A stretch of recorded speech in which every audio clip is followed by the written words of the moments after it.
as a parent of a child living with this condition called autism, one of the challenges I feel personally is a problem is understanding the medical jargons and the diagnosis itself. And today, that's what we'll be talking about and in our episode of, NeuroConversations. I'm Margaret Kimani, a parent of a child living with autism. She's 12 now.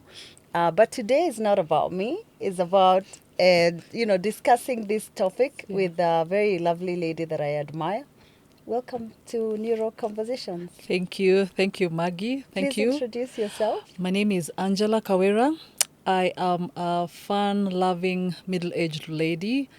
I am by career. I am an operations manager, a general manager of operations in the beauty retail space. Mm-hmm. I am a parent of 3 children, a mother of 3 children. The second born of whom is in the autism spectrum. She's an 8-year-old girl. I am a lover of life and music. So I like to sing. I like to make new music. I love the gym. So I'm a gym person. Exercise, walking, traveling, trekking, exploring, keeping myself, physically active. I'm also a Christian, born again. So I love God. I believe in God, and He's been very influential in my life. Beautiful. Yeah, I could not have introduced you any better than that. Thank you. So welcome to the show. Thank you very much. It's a pleasure to be here. I'm glad to be here. Amazing. Yeah. So I want us today to boil down our discussion towards, your journey. You're a parent with one of your child has this condition called autism. Yes. And maybe you can share with us some what you went through, and especially when you got this medical report. Yes. Maybe start us a little further when your child was diagnosed. Okay. Yeah. So my child was diagnosed at around 3 years. Okay. That is early 2021, post-COVID. And basically, the diagnosis journey engaged very many checkups and tests. Then COVID came? No, that was after Before. COVID, Okay. 2021. Beautiful. So basically, after visiting the doctor, I visited the doctor with one concern. I told the doctor that my daughter is not communicating and does not seem to be aware of her environment. She had turned 3 years in early 2021, and she was not being able to mutter a few words. She couldn't do the one-worded statements like hi. She couldn't do. She couldn't repeat after me. Wow. Like if I say come, she hadn't gone through the stage. They call it, I think, echolalia. Okay. The stage where a child just repeats back to you what you're saying to them. Yeah. So I saw that gap in communication as compared to the brother, and I told the doctor that I had that was a problem. Also, the quality of life hers and for the rest of us at home was not good because she was not sleeping, and eating was a journey. She was eating very mashed and watery food. Her feeding, would take 3, 4, 5 hours, so you'd have to keep reheating, the food. Yeah. So I told the doctor. I went and told the doctor, the pediatrician, I don't think it's supposed to be this way. Yeah. There is something not right about, what's happening. I'm doing a bit too much for a child her age. And I told the doctor, today is the day we need answers. Wow. We need answers. And therefore, we started to do certain tests or assessments, both at home and at the doctor. So one of the things we had to assess for her was hearing. Because the doctor was like, if she's not speaking and she's not able to talk to you, she's not able to, when you make a sound, when you call her, she's not able to acknowledge your presence and turn and look at you. So the first thing we had to do is test the hearing, which we did, and she passed through the audiologist. So I was told her hearing is in good condition, no challenges hearing. And so after that is when the pediatrician said she now needs a more detailed developmental assessment, and therefore was referred to a developmental pediatrician, a consultant. So we went there for now the next set of tests, which entailed first as a parent describing what I had observed at home from the genesis. When did I first feel things are not going right? And then describing the consequences of the behaviors that I was observing. Then from there, based on the factors that I indicated to the doctor, we now scheduled an assessment. So the assessment probably was now the next appointment, and it more or less looked like it almost looked like the doctor was just playing with her. So the Wow. doctor came with all these tools, a plate and a spoon, Wow. came with a doll, came with a ball, and started engaging her. She would throw the ball at her to see if she'll catch, to see whether she'll even maybe startle and try and move to avoid it. She would give her the doll. The doctor tried to do pretend play. What a doctor. If they What a can feed doctor. the if they can feed the doll, they did, like, it was a whole comprehensive play session that lasted probably even 2 hours of just engagement. I was also asked to do some tasks with her. Okay. Basic tasks like can she sit on her own? Because at that point, my daughter loved to sit on me. So she loves a lot of physical contact, touch, yeah. the hugs and, being held.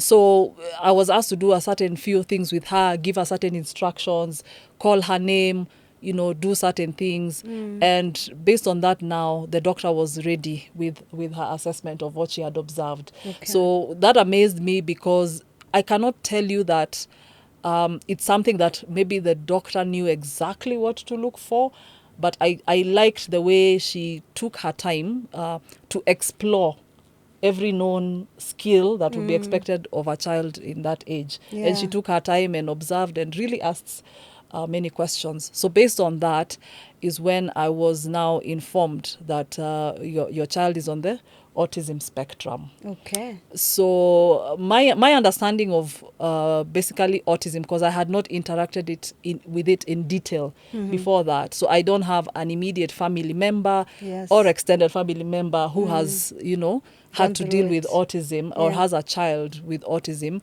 So my understanding at that point, based on what the doctor told me, was that the child seemed to have challenges in social skills. That's now Okay. the interactions, Yes. the lack of the eye contact, not being able to communicate or point at or express her needs in a certain way.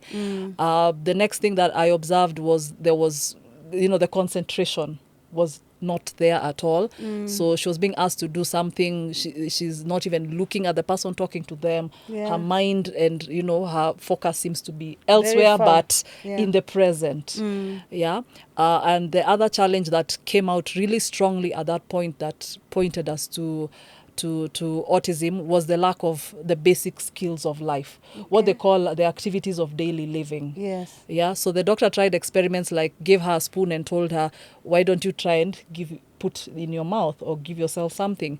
Or because I'd been told to carry water, I'd been asked to carry milk, some few refreshments. Yes. So I put in a cup and we were trying to prod her to drink. Yes. And By she couldn't herself. do that. She couldn't do that. So the doctor also observed that when she was handling objects, she would only hold them with the tips of her fingers. Wow. She was not holding a ball, in the hand. So it's like she avoided, contact. It's like she wanted to hold things from afar with the tips of her fingers. So based on that, I came to see that basically she seemed to have a challenge in expressing herself and in certain key areas that she needs for her day-to-day life. And based on that journey is when I had to of course, figure out what's all this about. Yes. Definitely take the doctor's feedback very seriously. But to be honest, if I was to go back to that moment when the doctor was now giving the diagnosis, she's giving you blow by blow what she has observed and what it means for you.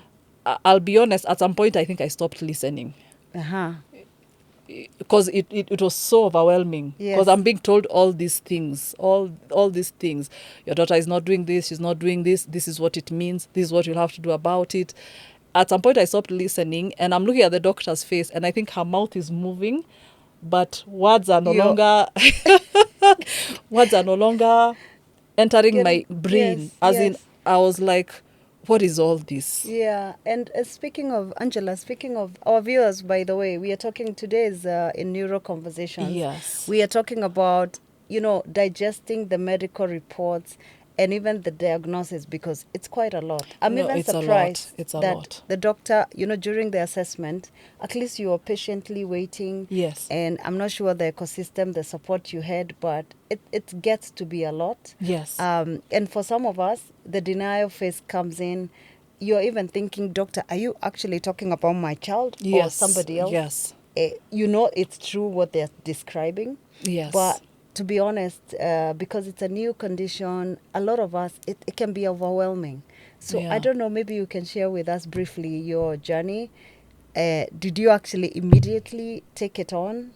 Did you seek that report? Did you, maybe share with us your journey, because I know a lot of parents reach out to me Yeah. and other parents, and you're thinking, what did they actually, we know it's right. Yes. What they're describing is my child. Yes. But this condition, what is it? Exactly. So basically, for me, at the point of receiving the diagnosis from the doctor, I in the middle of her talking, I zoned out. Wow. I shut down.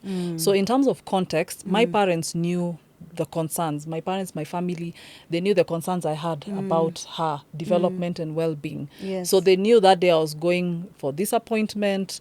They knew every step. Anytime we had a Wow. doctor's visit or Wow. tests or assessments, they Yeah. were in full knowledge. Yeah. And it was after we are done with the doctor, so I would call and tell them this is what has happened, this is what the doctor has said, this is what is recommended. But at that specific day, I was there alone. Luckily, the doctor had an assistant nurse beside her there to help engage the child Yes. and help at least the tests flow smoothly. But no, it was not the best news to receive. Yes. At all. I do appreciate the doctor was candid. Yes. So she did not sugarcoat Thank you. issues. She was Yes. very candid. Big shout out to doctors who Big don't shout out- sugarcoat autism, because I've been there. Not even that. Yes. It's a whole skill to be able to break news to a family Yes. of about someone's health challenges, especially those that don't have a quick medical turnaround. Yes. Like, it's not a medicine you'll be given and you're Wow. okay. Yes, long life. I mean, I applaud her for that. I loved her tone. Her tone was very soft. Yes. And I could hear her clearly, but it was heavy A lot, news, and she yes. took her time. So her appointments were never rushed. Wow. She really took her time. Amazing. Minimum she could spend with a patient was 1 hour. Wow. Yeah, her sessions Wow. used to be minimum 1 hour. It could go even into 2. So on receiving that news, and because at some point I zoned out and she just kept talking, I was looking at her. I can hear, but it's no longer sinking. I had zoned out. So at the end of the conversation, I just asked her 2 questions. I asked her, Doc, so for how long am I going to be in this season? So I told her, I've heard you've said autism. Yes. Is there a duration? Wow. Then she's like, no, there's no finishing line. This is a condition you have to manage for the rest of your child's life. Wow. And at that point, she's 3. I'll not lie. My mind went to, oh my God, you'll be 18. Then you'll be Wow. 20. You'll be 30. You will be my age at You'll some- be my age at some point. And then I was like, at that point, where will I be as your mother? Wow. So she said, no known cure. Wow. No known cure medically. Then the next question I asked her is, so what next? I can only imagine. 'Cause the first question I to can her only was- imagine you that day, because you brought back my memories Yes. of that day. Yes. Tell us. So I was very zoned out. So I just asked her, like, this issue, until when? Okay. Then I asked her, what next? So my questions were those 2-word phrases. Wow. What next? After now that we've done the Where test, do we you've given go me the from result. here? So where am I going after this? Yeah. Then she's like, yeah, I'll take you through the options that are ahead for you, which she did. Okay. She gave me every material and referral that she needed, Okay. where she needed to connect me to the next step in terms of the therapies and the interventions. Yes. She wrote the emails. While I'm just seated there zoned out, she wrote the emails, made the Wow. calls, made the connections, asked for my email address, and emailed me all material that she Wow. had. She told me, she sent me list of schools, for because my daughter, according to the known government regulations, in less than a year's time she would have been expected to grade report school. to Yes. preschool. Yeah. Because the next part was going to be the therapies, the interventions. She recommended a center. She called them, booked my first appointment. All this while, I'm just zoned out. So in your when the doctor gave you the diagnosis, what was your exact diagnosis that they gave you? Because I know as we speak about autism, it's a spectrum. Yes. Yeah, maybe you can share briefly what was the diagnosis, if you're comfortable with it. So the diagnosis was autism spectrum disorder. Okay. Purely that. No other conditions Underlying conditions were identified Okay. as at that point, and there was no any emerging issue as at that point. Wow, we Yeah. thank God for that. Yeah, that we there thank was God. no, We you thank know, no God. other underlying. We thank God. Yeah. Yeah. And for you specifically as a parent, what is the one thing you can say that was the most of all this whole ordeal of getting the diagnosis? We know there are other medical conditions, Yes, but yes. with this autism, because it's so invisible, Yeah. like you said, you don't know the race. Yes. It's a marathon, but you don't know when it's Yeah. you know it started, but Yeah. you don't know the end. What was the most confusing part for you? That it was not physical. Oh, wow. It was unseen, invisible. Oh, my Yeah. goodness. That it was invisible. So at some point, I wondered whether, are you describing a physical condition, or is it something wrong with her brain? Oh, Only to wow. discover that it had nothing to do with her physiology Wow. or organs, or her body as it is. So I'm being told her body is fine, Yeah. but the way her body is operating, or how the brain is, her body is relating with her environment, Yeah. is where the challenges are. Wow. I couldn't understand it's invisible. Yeah. It didn't make sense. So then I was like, so what am I treating then? I know. What am I doing? And what is the medicine? Yeah. Where is the medicine? Yeah. For me, I think that let me share mine, because this is like therapy. For me, I was like, is there a medicine? Is there some medicine? You know, Yeah, yeah. sorry to use this example, but you know, cancer patients, they are told, go for this kind of this, go for this, go chemo. Is there some kind of treatment? Yeah. So, I mean, it gets very confusing. And I think that's what makes this condition, and why we are raising the awareness through NeuroConversations, is that you realize you can't actually pinpoint and say, now go take this medicine. You're like a cough. Go take this medicine and you'll be fine. Not even that. It's Yeah. not clear to know at what point you'll know improvement has started. Yeah. You'll find maybe in the medical world, majority of illnesses have a cycle. So if Correct. it's flu, they tell you 7 days. Yeah. And they tell you by day 5, You should the see first some 3 days will sign. be rough, but from day 4, 5, you should see some improvements and Yeah. all that.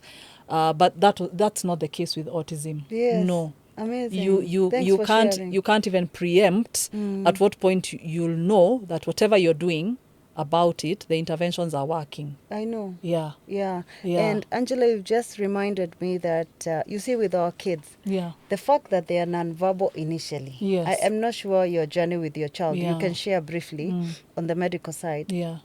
My daughter could not call me mom. Yes. In fact, when we were being diagnosed, the thing that used to bother me the most is like, yeah, you've diagnosed her. And, you know, for our daughter, she had middle ear. Let's not even get into the details. I've shared widely before. But for my daughter, because she is nonverbal, Yes. I used to wonder, are you going to tell me then in 2 years, at least she would call me mom at some point? Yes.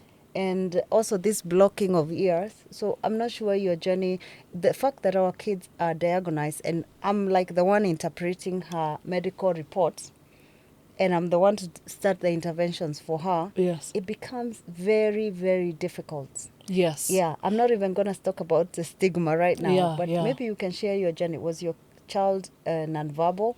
Yeah, even up to date, she is nonverbal.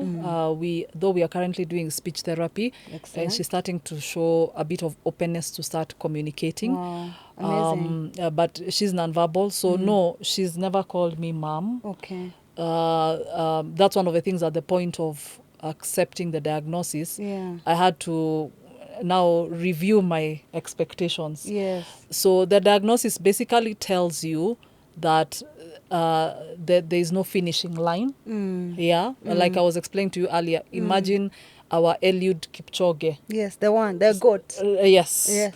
Running a marathon from April 2021. Oh, Jesus. Okay? Running that marathon. And till today, we are now almost in April 2026. Yes. He's still running. There is no finishing line. I could not have put it in any other way. Exactly. So if Yeah. you imagine that even in that athletes and sports world, there has to be a finishing line because there's only so much the body can take. Yes. Now, Wow. translate that to the journey of a parent and a Imagine. caregiver. Wow. You're working towards a goal that you don't know. Wow. You can see it, It's true. but there's no finishing line. There are no guarantees. Only God. There are That's no the end of it. guarantees. There are no guarantees. Your experience is different from another parent. Yes. Each child, Even if they were twins, these kids. exactly, each Different. child is manifesting in their own way, progressing differently, meeting milestones differently. You can't compare one to another. Yeah. It's a unique journey. The most you can do is maybe seek encouragement from each other as tell you. parents. Wow. But it's been crazy. So the invisibility of the condition, I'm a logical person. It was very mind-boggling I know. and disturbing because I'm like, I'm being asked to do certain treatments and interventions, but I don't even know what I'm dealing with. And when I'll see some kind of results. Not even that. Yeah. Defining the starting point. So there are all these things she can't do. Can't talk, can't feed yourself, can't sleep a full night. Can't chew well in some can't cases. chew, right? A lot of crying tantrums. Can't go to the loo. Can't wash hands. I'm trying to understand from the doctor, of all these things, which one do I start with? Yes, I know. Which one? Where do I begin? Wow. Yeah. Yes. Yeah. Wow. So Angela, Yes. your story is too much therapy for me, and I appreciate mothers, so many mothers and parents and dads out here that are taking care of kids like ours with this condition. Now, tell me, how did you process the emotions? Did you have an ecosystem? Did you have siblings? Did you have? How was your journey? So After getting this very heavy report. Yeah. Yeah. Thanks for that. So the medical report left me very emotional. So number one, I cried a lot. So after the doctor was done and you've paid for the consultation, And now you have this child, you you can cry put the in front child of in the car. child. No, I actually ended up crying in front of her. But when I was driving home, Yeah, sorry. so I put her in the car and we are driving home. Oh, I cried. I cried, and not only that day, for many days and Yeah, weeks to after. come. I feel you. I feel you. I cried a lot because the diagnosis came with a sense of failure, a sense of personal responsibility, where I felt I was the reason why she was not okay. Wow. Because again, it could not be pinpointed to a known ailment that's treatable. Yes. So the unknown only happens, outside of what you can control. Yeah. There was that sense of shame, and then there was that overwhelming sense of, this is such a big mountain. Yeah. How do I scale it? Yes. And where do I start? And where do I even start? And you've just been fed so much information, and you're trying to make sense. So the first thing I did, I definitely did have a support system. So I called a pastor friend of mine. I called my parents, both my mom, my dad separately. I told them this is what has happened. I called a few friends. And of course, everyone had their different reactions. Yeah. But I think the one that amazed me the most was my parents' reaction. Wow. They said, my mom's reaction was to first thank God. Yeah. So I asked her, what are you thanking God for? Yeah. Me, At I'm that point. stressed. Then she's like, no. I'm grateful. Now we know what the problem is, so that now we can address it. Because before, not knowing the problem was an issue. So other ways that I need is that I read quite a bit. I started now reading about it. Yeah. Prayed a lot, listened to music. Music is my therapy. My music is We are very many. therapeutic for me. And big shout out to mom. Exactly. And all the caregivers in your ecosystem that have walked the journey with you. I also joined a support group, the one we are in together. I forget the name. Yeah. Through the roof, yes. Yeah. I joined Through the Roof. I was also connected by my colleagues at work. I was connected to another lady who was also dealing with the same issue, and she's very outspoken online and on YouTube, so I watched her stories. So the healing journey started with a lot of tears. Let me not even call it healing, the acceptance. Yes. Started with a lot of tears and a lot of confusion and hopelessness. So everything was in waves and shame, and you're like, how do I even tell people this is it? Yeah. In fact, at some point I started wondering, was it better when I didn't know what I was dealing with? Wow, I can imagine. You know, like the way sometimes people say ignorance is bliss. Yeah, at that point I was like, wasn't I in a better frame of mind when I didn't know what I was dealing with? But then with time I came to see the sense that it was important for me to know, and it was important for us to be able to actually know what we are dealing with, as opposed to imagine 6 years later still being in confusion, not knowing. Yeah. But it was painful. Yeah. It was painful. Not easy. Not easy at all. Not at all. Not at all. My heart is still heavy when I think back to that day, and my heart is still heavy for the parents and caregivers and family members who are still receiving such news, and not only about autism, about any Other ailment condition. and other conditions, chronic or not. My heart still goes out because it's not easy. Yeah. So in terms of support, one of the things the doctor recommended after the diagnosis was she connected me to a psychologist. So caregiver support. So outside of being explained to how my daughter was supposed to start therapy sessions, I was also encouraged to also book sessions because of my mental health. For the initial toll and to help me process. The other thing outside of joining groups like Through the Roof and all that, I had to now deliberately set up support, like I was explaining to you earlier, in other spheres of my life. Because what does a diagnosis do? It forces you to come back and reassess your family situation. Especially your setting. Exactly. But before that, the first thing that occurred to me is I needed my daughter to, the dreams that I had for my daughter, or everything I had thought should become as a parent, in that grieving period of crying, that had to first die. Wow. Amazing. Every plan that I had concocted as a parent, that I had expected by 3 years, we would be twinning, matching outfits, and walking around places. And going places, calling each other names, or including that. By the way, now you're already past 3. I should be looking for a school for you for play group. All that had to die and be buried. It's like the doctor's diagnosis was, Angie, everything you thought you knew about this child, forget that and start over. So the grieving period was a journey of learning your child again. The one who you had already been raising for 3 years, it's like after the diagnosis, that child doesn't exist anymore.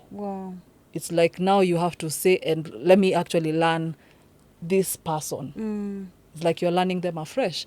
So in the midst of all that, did a bit of therapy, and had to now reorganize my life in the family setup, because now I would need to make time, weekends, to because I'm working.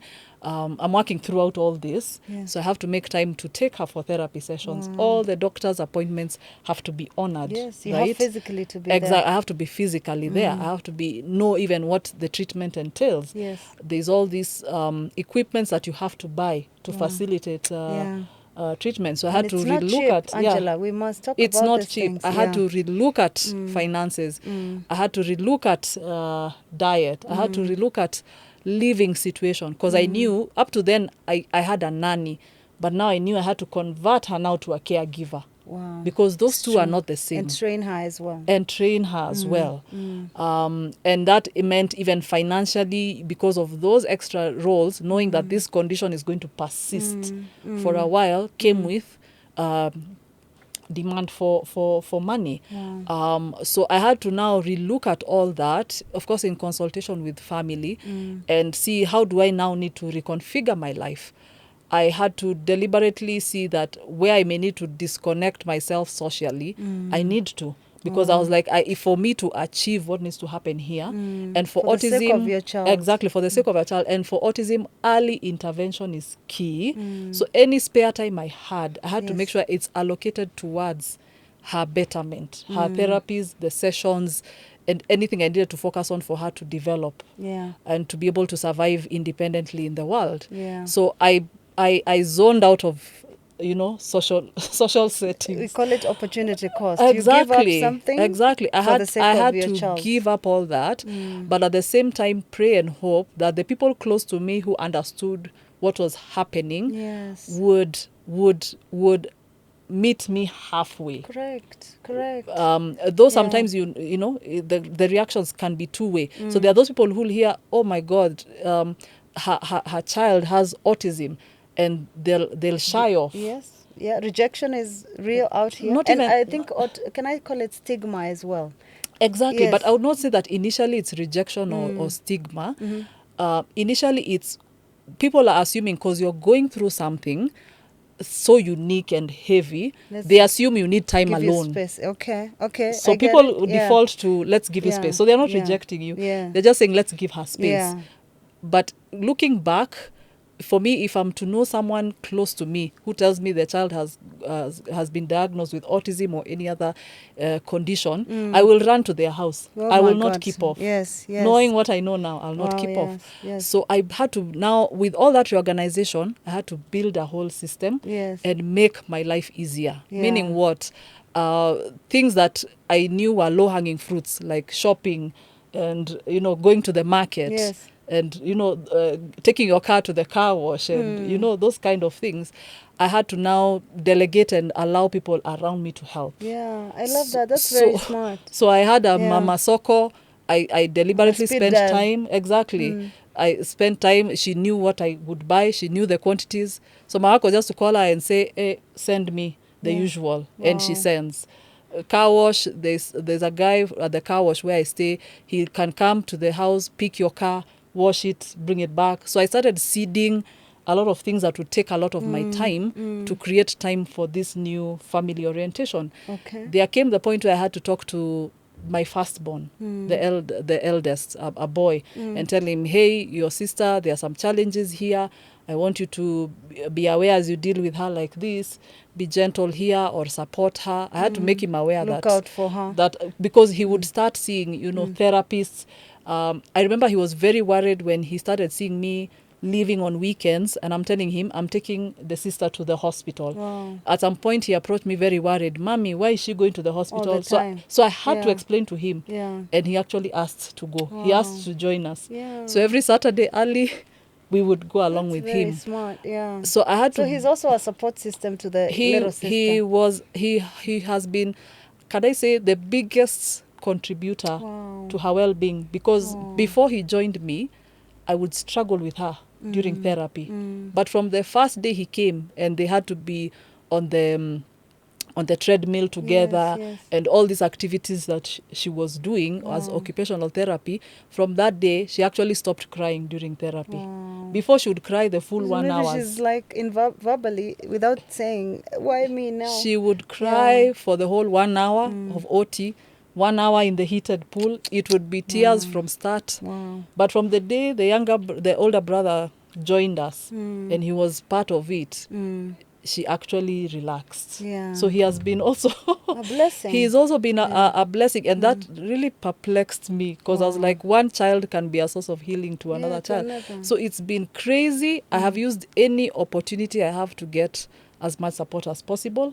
But my biggest hack or go-to was I had to take the difficult decision and restructure my life in full. Correct. Thanks for sharing that. Yeah, I had to reassess the neighborhood where we stay, see if this is the place that will give her the right environment. Redo your budget, relook at your finances. Make the decision that, okay, I may have to delay school. She may not be able to go now. Because of that focused attention. So it is so overwhelming. It's been a journey. Big hugs to you, because I can only you bring back some memories. I remember there's a session we used to go. I can mention the hospital, Gertrude Hospital. Yes. After her ear surgery, middle ear surgery, we used to go very early in the morning, and I would dash there, take her back to home, change, because she can't go in her school days. Take her to school. She was in kindergarten. I Yeah. mean, I'm like, some of the sacrifice, if people knew some of the It's- stuff we go through, especially on the medical side, we were there for 6 months. I was not seeing any changes. And at 8, I still need to be in the office. Yeah. Yeah, Full yeah. time productive employee. Yeah. So I honestly, kudos to parents, many parents out here, many of you viewers who are watching us. I know you probably have your own journey, and gosh, thanks for sharing. Oh, you're One of the welcome. biggest thing I want to hear from you is, what was maybe the biggest fears during this whole ordeal? Now you've restructured your life around your kid, because let me tell you, I keep saying, as parents, and I know even for men it's the same. I know Yeah. here it's ladies, Yeah. but I honestly was joking with one of my relative in Australia. Like, if there was part of my heart that needed to be cut out for this child, I would have given it a long time ago. Yes, If yes. that was the cure for this autism, Yes. or some kidney, I don't know, liver or whatever, or a leg. I mean, I've lived my life. But the point is, what was one of your biggest fears? Maybe the top that comes to mind during all this, you're restructuring your life. What was one of your biggest fears? Even as, you received the medical, this is what you're dealing with. So I had to definitely deal with a lot of fears. A lot of fears came to mind. The biggest was the fear of the unknown. I was suddenly unstable because the child I thought I was raising was not the one. So my expectations had to reduce to zero. Like, I had to rebuild from the ground up. All the aspirations, dreams that I had for future, where I felt her season was, like, starting preschool and all that had to come to nothing, and then there was still the lack of understanding, or not being able to accept the weight of what I was dealing with, the condition. Yeah. So funny enough, the more I read about the condition, with time it stressed me even more. Oh God, I know. The more I was reading, We are many. online, We are many. it was also a source of stress and distress, emotional distress. So I actually stopped reading. Wow. Because I was like, I told myself that, okay, fine, the more I know about the condition, it was like a bottomless pit. And the more I focused there, the less I focused on how to get out of it, or how to empower her out of it, or to live with it. So I had to put a stop and say, okay, now I'll not read about autism anymore. I'll not watch a YouTube video. I'll not read an article. I will not Google. Wow. I am going to start with what I know. Yeah. And then I said, with time, when it becomes clear that it's time to move to the next step, then that's when I'll seek a new source of information. Yeah. Another fear that I had is, like you said, when people find out, what will they say? I tried to ask a few people, and you'd find a lot of them don't even know what autism Yes, is. They foreign probably even language. never had the word. They've never even had the word. Yeah. And it's like you're the one educating them on this is this. The other fears that I had was the failure and the perception as the mother, because the condition autism could not be linked medically. It can't be linked to a certain activity, action, or something a child ingested. It's not viral. Yeah. So that okay. So you're wondering whether, as a mother, is it me during pregnancy that caused the condition? Yeah. Did I do something I should not have done? And sometimes I would ruminate a lot, like, what did I used to eat? Which medicines did I take? Sometimes even going back to your medical records and your pregnancy scans to figure out, I remember we went even back to where she was born and figuring, did I miss a step when I was a bit, going through contractions? And exactly, and feeling like a failure. That was so heavy. Feeling like a failure, that you had contributed to where she is at, and you had failed her as a mother. I mean, there were so many. I call them low moments. Yes. I feel you. Very low moments. The other fear was, can I call it spiritual? Because it really threw me off. The dealing with the condition, it made me really question God. Because I was like, Lord, what is this? How did it happen? Why me? Did you have a why me moment? Yes, just like every other person would react in very uncertain circumstances. I definitely had, why me? Why me, God? But what I like is that in that whole stillness, God gave the strength every day. I love Every it. day you I had to love wake it. up, you had to show up. I had to reconfigure, I had to also face the fear of, rejection. Like, what am I going to do about the various situations that I had to deal with? Yeah, the various, like I'm working. Do I have to quit my job? What will it take for her? So at some point I thought, do I leave work and stay home? My God. Yeah. You just reminded me, and a lot of parents quit work or you go to start your own thing. Exactly. Yeah, because you realize, I mean, I need a flex schedule, and this is a full-time, career almost. Yes. Yeah, caregiving. Yes. Yes. And for that one, I would say I shout out to my employer. They were so supportive. Oh, amazing. Where I Big needed shout out to, to them. I shout out to them. In celebration of World Autism Awareness, because that's why we are doing this. Exactly. To create more awareness for employers also to know that this is happening. Exactly. In the earlier years, and when I was at earlier months and years when I was trying to adjust, where I needed to work from home, I was allowed to work from home. Where I needed to have flexi hours, work half day in the office, where I needed to take some off time for the medical visits and the doctor visits. I was multiple, never ending, even up to now, never ending.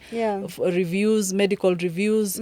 I had to do that. I shout out to friends who are part of my army. Like one lady I would like to shout out to is she's based at a wholesale shop. Wow. She's called Christine. Wow. Big shout out to you, Christine. Big shout out to Christine. And we need more Christine. So God bless you. Exactly. So what Christine did is because of my daughter's challenges, she took very long to be potty trained. Wow. And diapers were really expensive.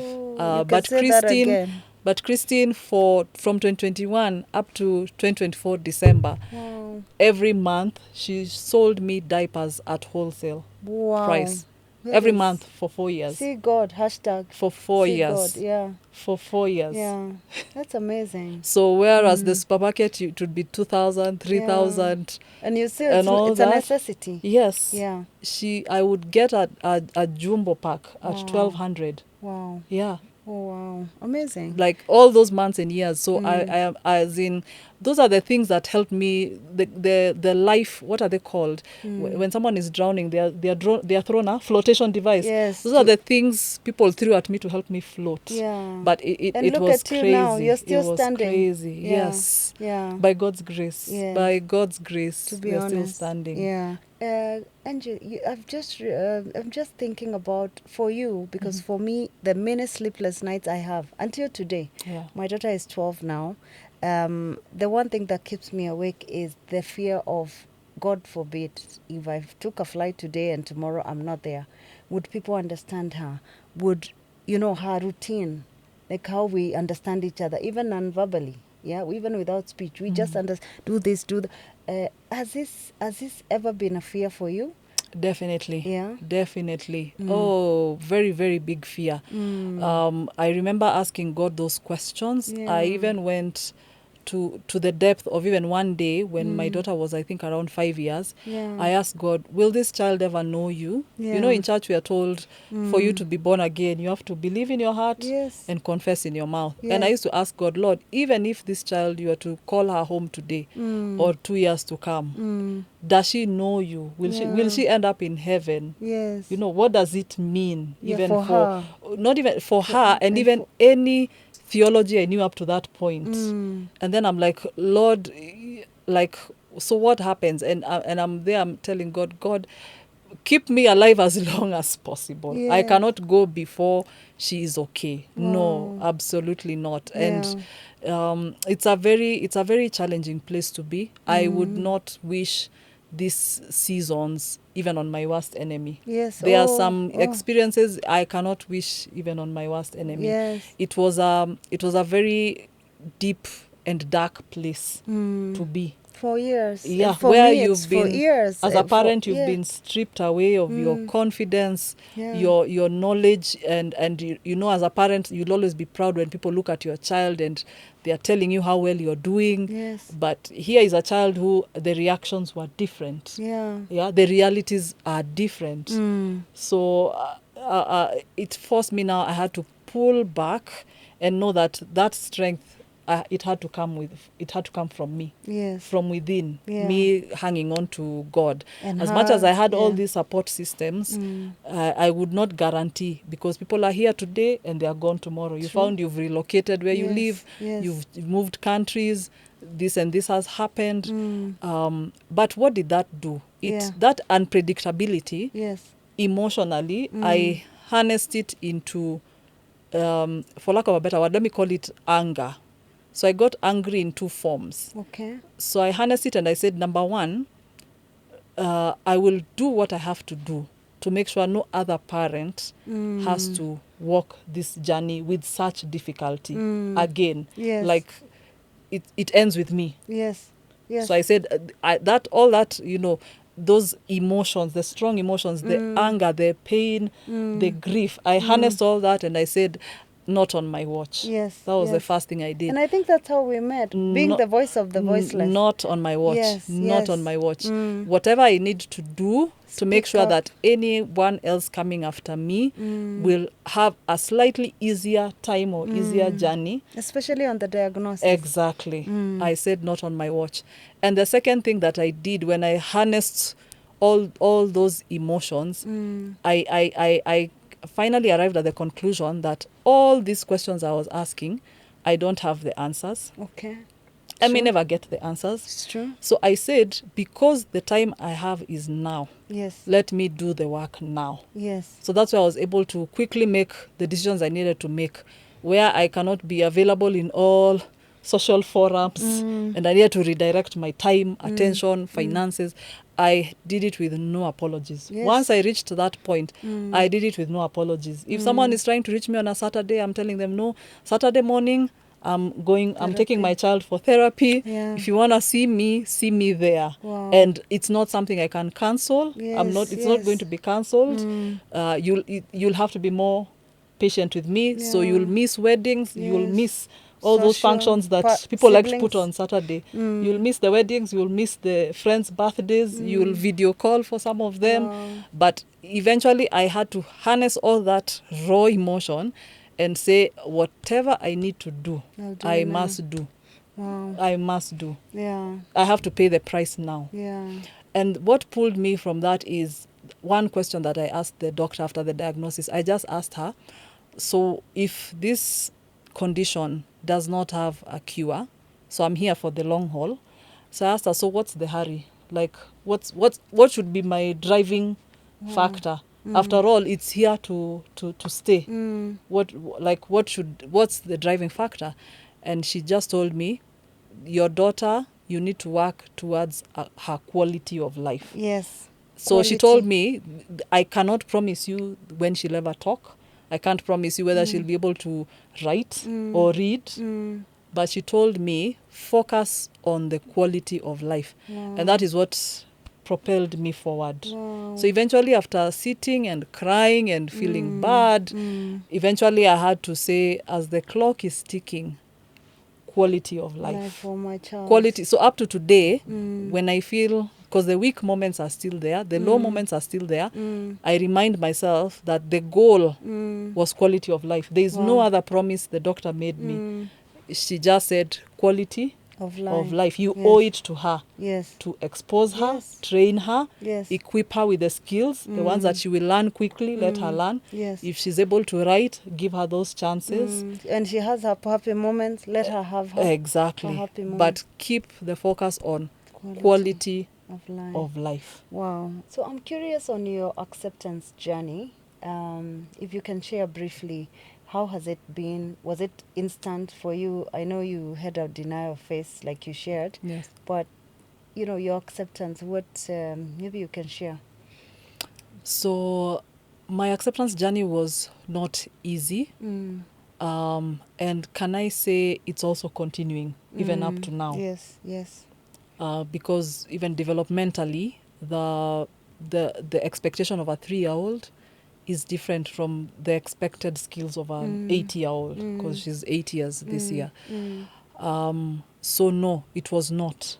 It absolutely was not. There was no time on the clock. Wow. I did not. I could not say that I was okay after a month or 2 or 3. I'm still confronting the uncertain even up to today. It's true. She's 8 today. She's 9 next year. Wow. She's 10. She's 11. And at the same time, her peers at that point will be doing exams, transitioning to junior high and all. So the journey of acceptance still continues, of knowing these are your limits. Yes. This is what you're able to do. This is what is within your control.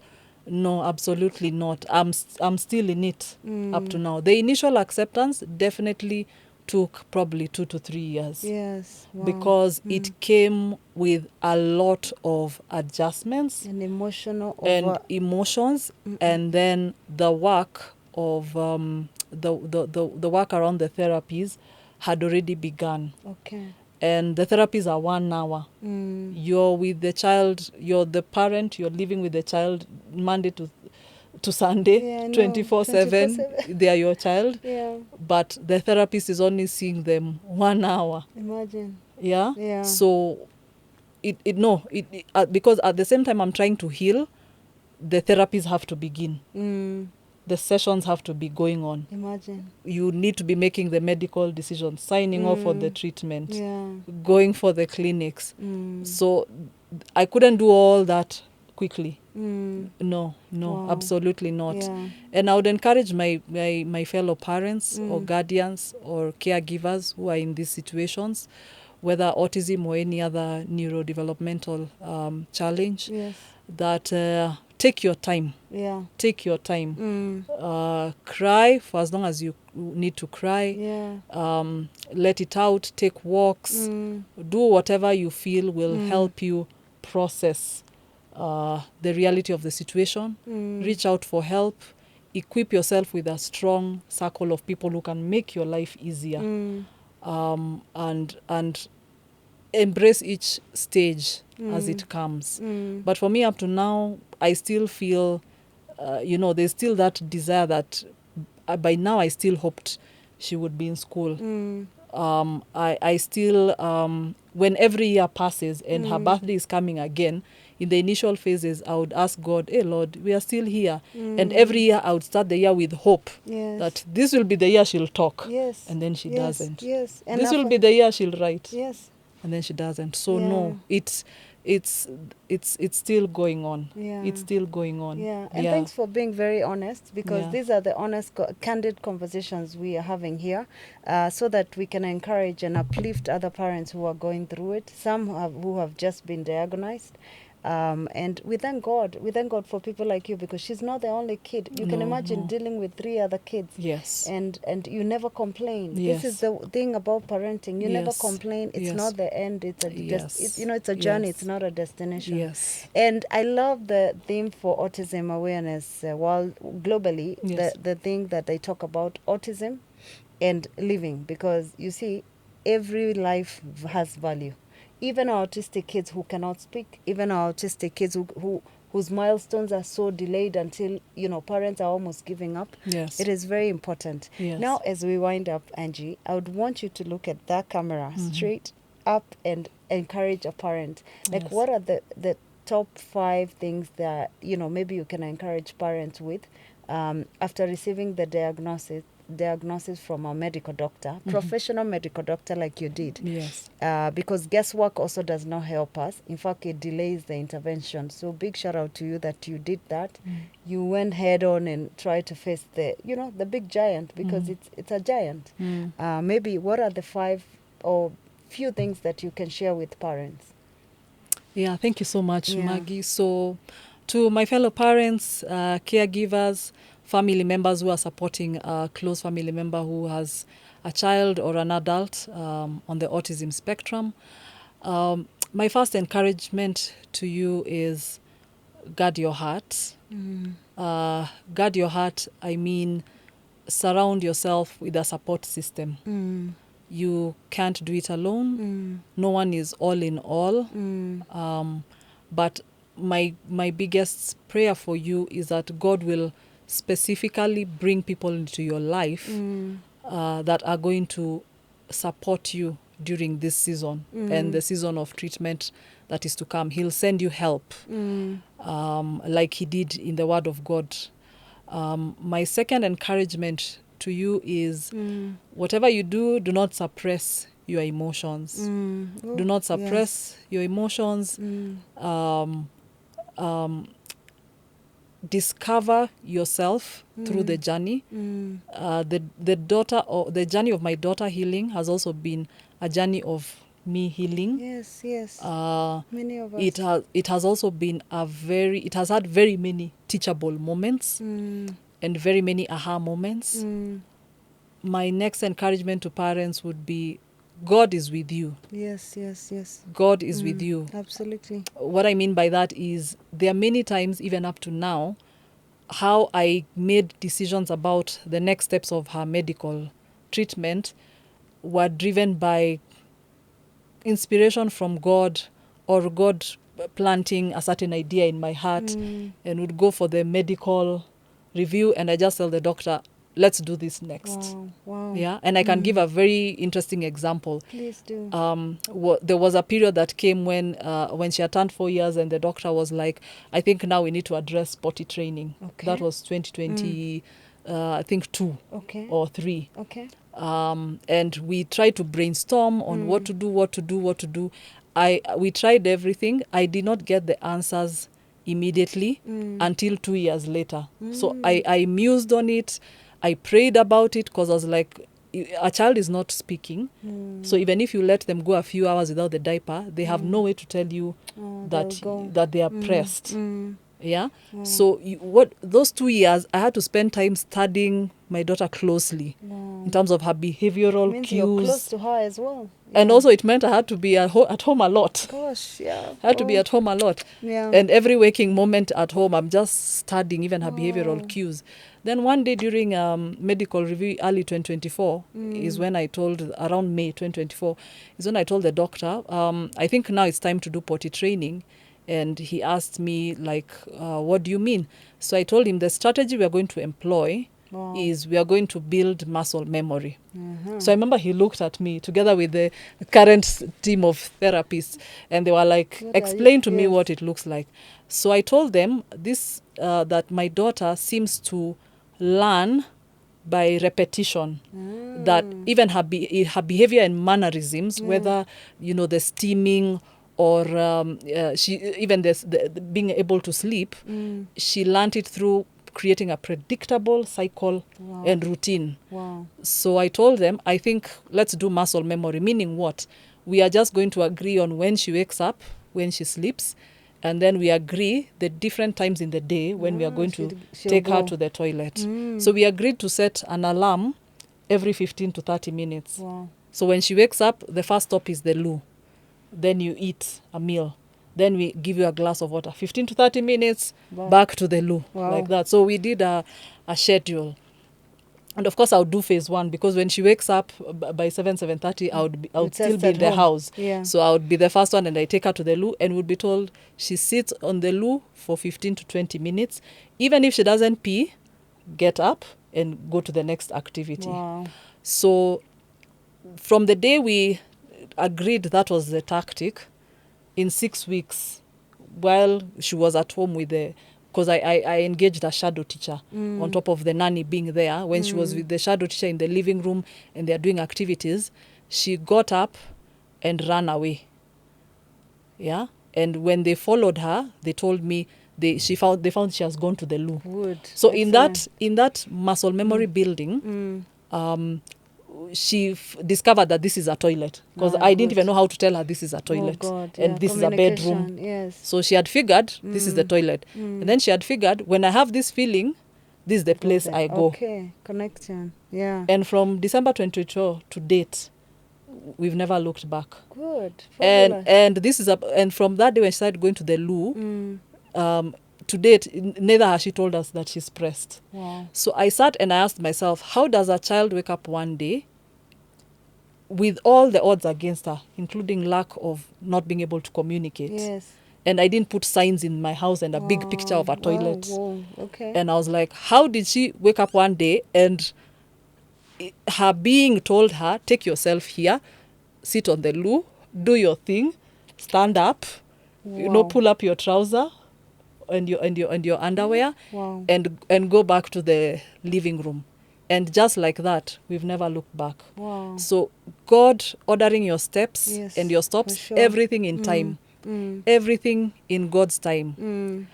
And my last encouragement is to any parent or caregiver or the family where you have a loved one going through this, is the stay in power, the endurance. Correct. Patience. We Lots know we know there's this plant that's called what? Not the fence. Fig. No, not the fig. The one that it looks almost like sugarcane, but it's normally long.